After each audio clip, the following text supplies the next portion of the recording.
राहुल गांधी यांनी 2 दिवसापूर्वी बिहारमध्ये वोटर अधिकार यात्रेमध्ये डॉक्टर बाबासाहेब आंबेडकर, गांधी, नेहरू आणि पटेल हे चौघांनी मिळून संविधान लिहिलं अशा पद्धतीचं भाष्य केलं।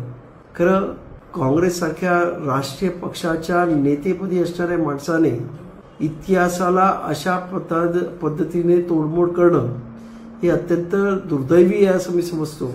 आतापर्यंत काँग्रेसने कधीच बाबासाहेब आंबेडकरांच्या थोरवीबद्दल भाष्य केलं नाही, परंतु बाबासाहेब आंबेडकरांनी केलेल्या कामाबद्दल कधीच त्यांना योग्य तो सन्मान दिला नाही।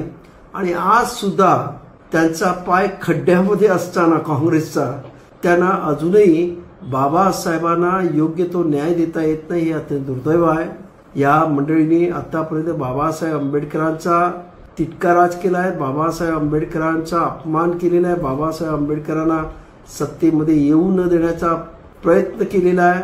आणि त्यामुळे अजूनही त्यांची जी मानसिकता आहे काँग्रेसची ती अजूनही बदलली आहे असं मला वाटत नाही। आणि त्यामुळं मी राहुल गांधी यांना सांगू इच्छितो की आपण इतिहासाचे धडे घ्या आणि त्यानंतर संविधानाबद्दल बोला।